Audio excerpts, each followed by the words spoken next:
Hey everybody, it's Laura with Dot and Total Vintage Typewriters. Welcome back on this beautiful summer day. And today I have a 1960 Smith Corona Sterling 5A series in an Alpine blue. It is stunning. So I don't know that I had done one of these in a while, so I decided it was time for a refresher. So just so you know, here, so you can have a peek, because people always ask, here is what that typeface looks like. Very clean, very nice, at least on this one. And just so you know, that's gonna be typewriter to typewriter, how your typeface looks, but everybody likes to see that. And this one looks really nice. I believe, I didn't measure it, but it looks like a 12 CPI to me, which means characters per inch. Anyway, I'll load that here in a second. So this is going to be a tutorial video which shows you how to operate this typewriter, but know that the Smith Corona Sterling comes in multiple colors. This is the Alpine Blue. It also comes in the Seafoam Green. It comes in the brown, which is probably the most common. And then I believe there's a gray. I'm not quite sure. But anyway, the Sterling is just probably the flagship of Smith Corona. Been around, I think it goes all the way from the 30s and up into the late 60s, maybe even early 70s. I know they at least have the Super Sterling in the 70s. So it is their signature piece, and this is probably one of the most popular body styles of the Smith Corona typewriter. Personally, I love the flat top Sterlings, but these are very nice as well. This is all manual, and we are going to type on it here in just a moment. But I'm going to start from the back. We're going to work our way forward and kind of go over it. And also for those of you who want to know, hey, who is this good for? This would be what I would consider an everybody typewriter. Even with my petite hands, I can manage the keys well. So, you know, while it wouldn't be like number one on my list for petite hands, it definitely is very much well suited for the petite hand authors who want a good working manual typewriter. Definitely would recommend this. This is going to be a hard working quality machine for you. Okay. Let's go back here. So to set your tabs, this back panel flips out like this, okay? And so we're gonna go inside, and when this first came out, and sorry it's so close to the camera here, I'm about to bump it, there were 6 of what I call typewriter key or tab keys. This one has 4, and a lot of times there you might only see 1 or none, but they originally came with 6, and they are easy to drop into your typewriter. I'm going to put this back down. I've already dropped one into the typewriter, but just a little jiggle and it fell out. But they are easy to drop, and I can't see what I'm doing. There we go. So there are, let me hold it up again.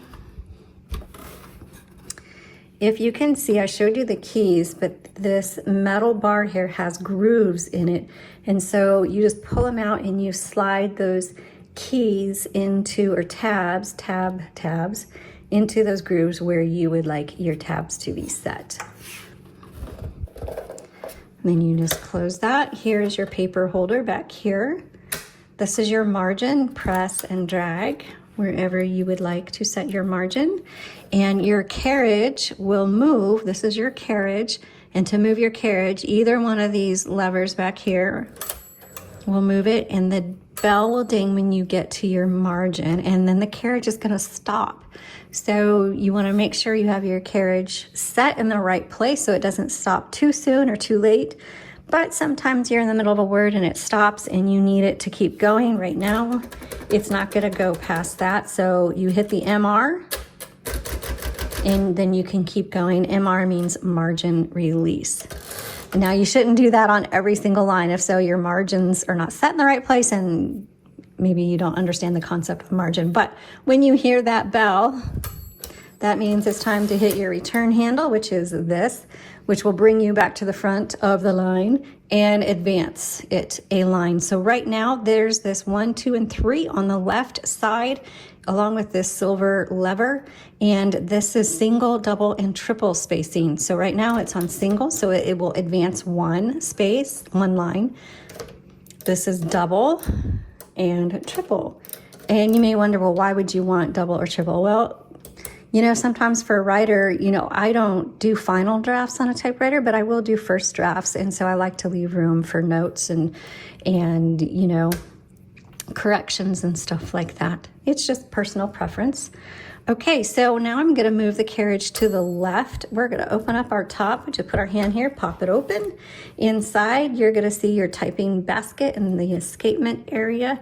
Here are your spools. This takes a universal ribbon, and they just pop in and out super, super easy. Make sure there is a little guide wire here. Make sure that ribbon slides through that guide wire, and just be aware that it's messy. You will get ink on you. And also check out some of the typewriter videos that we have for changing out ribbon. While each model is slightly different, you'll get the idea once you do a couple of them. So even if we don't have the exact model in those videos, after watching a couple, you'll really get the hang of it. So, but I will hold this up close so you can see how Rob has that threaded in there. I know it's hard to see if you need to pause and screenshot or whatever. Black is on top, red is on bottom. When you thread, it goes over the top, around the back, and underneath. Same here, over the top, around the back, underneath. Again, don't forget these little guide wires over here. Also, when you get to the end of your ribbon, you know, you're typing, it's turning, and this one becomes empty, it's gonna stop on you, or you're gonna type and the font's gonna get really faint. That means it's time to reverse the direction of your ribbon. Do so right here, and then you go back and forth. There's a lot of ink in that ribbon. You should be able to go back and forth multiple times before it's time to change your ribbon. This little lever right here is your tension selector. I don't know a difference personally, but I guess if you get to the point where you are fine-tuned in your typing, you will notice a difference. But this adjusts how hard the type bars, which are these, will strike your paper. So in fact, let's load a piece of paper. And I do recommend, I don't have any with me right now, I do recommend using backing paper, which is just a sheet of printer paper, or just like 2 sheets of paper. It just protects your platen. So you load it right back here against that back plate, and you just turn the handle. Mine came through nice and even, but in case it wasn't, here's your paper release. Pull that forward, releases the paper. You can line it up nice and even, re-engage it, put down your paper bail, and you're good to go, okay? So back here, this tension selector, again, it adjusts how hard that hits that paper, but there's also another way, your fingers. So my husband has a very heavy hand on the fingers, so he like hits them really hard. I have a very light hand, and that does impact how your type is gonna look on your paper. So just adjust that as you wish. All right, over here you have your color selector. Black is on the top, red is on the bottom. You'll see the white in the middle. That is a stencil setting, meaning if you watch right here, this is called the vibrator. So watch what happens. So it's not imprinting any characters on it. That's because the vibrator is not moving. Now watch what happens when I move it to black.